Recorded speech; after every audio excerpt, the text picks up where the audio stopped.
Alright, so we're going to talk about linear functions and their graphs. A linear function increases or decreases at a constant rate.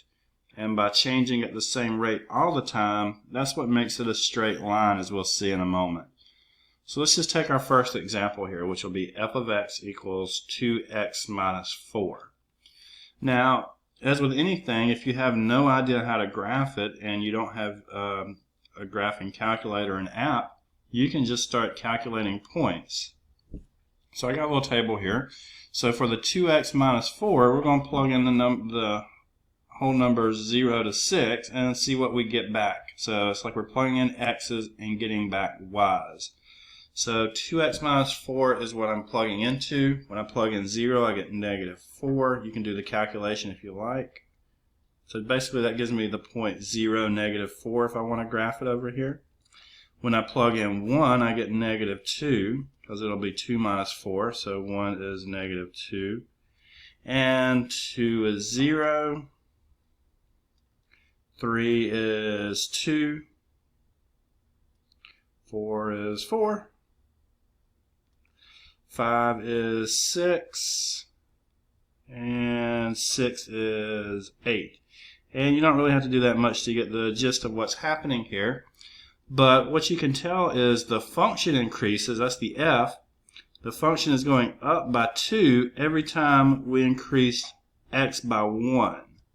And in that case, we get that constant rate of change, which is making the straight line, which is hard for me to draw on the tablet for some reason.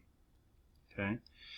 This f of x equals 2x minus 4. We'll see it in a little bit, but you may be relating that to y equals mx plus b.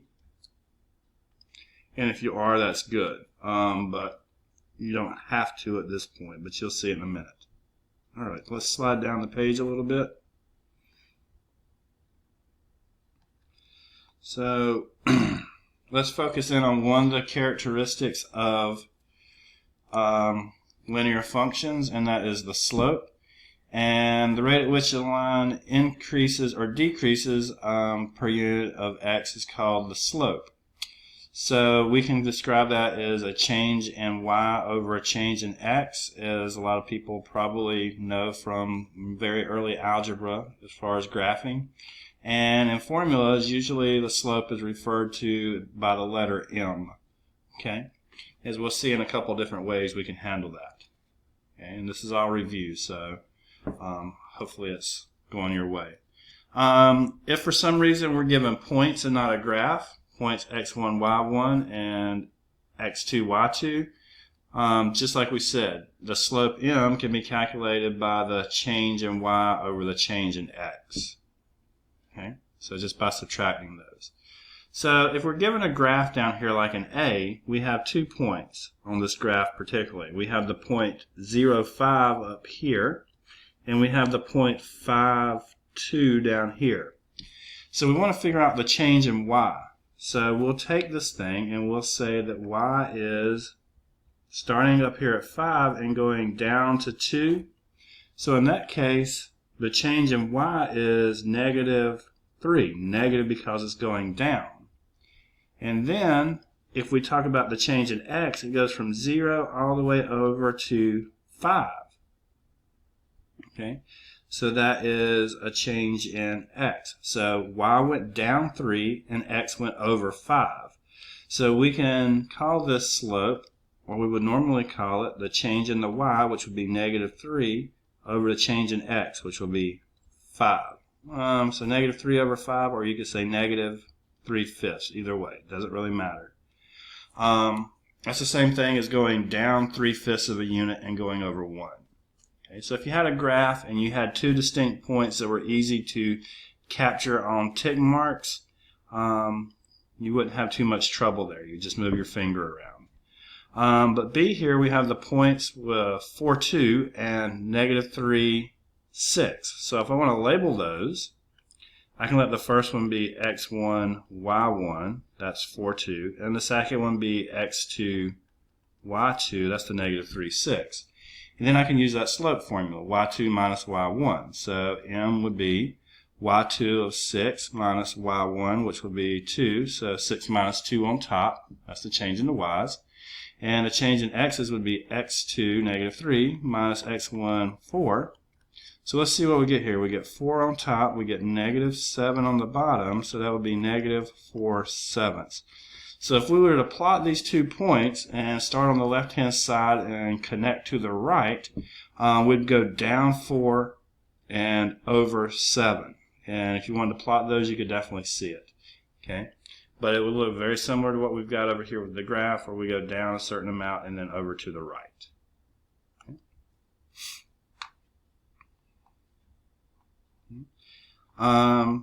Going off of that, let's look at the slope-intercept form.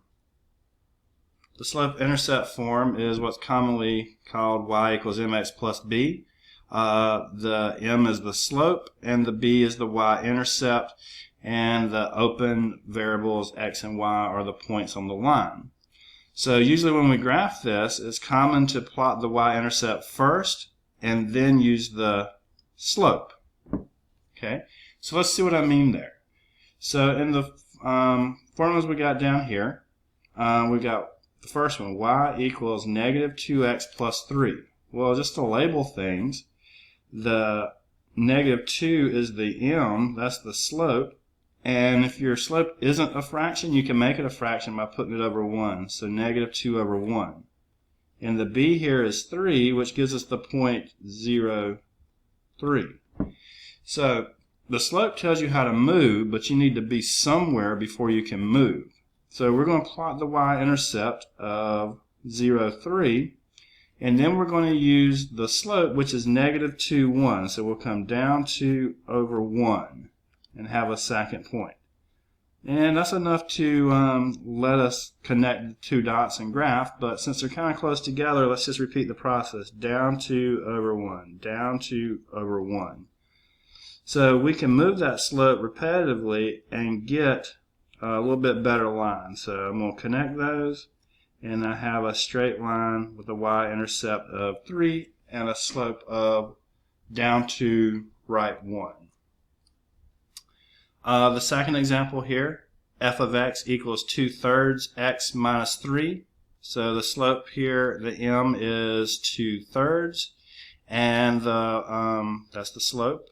And the b is negative 3, which will be the point 0, negative 3. So again, we're going to plot the y-intercept first, so we'll come down to the negative 3, and then we'll use the 2/3 for the slope to go off there. So 2/3 is positive, so up to right 3.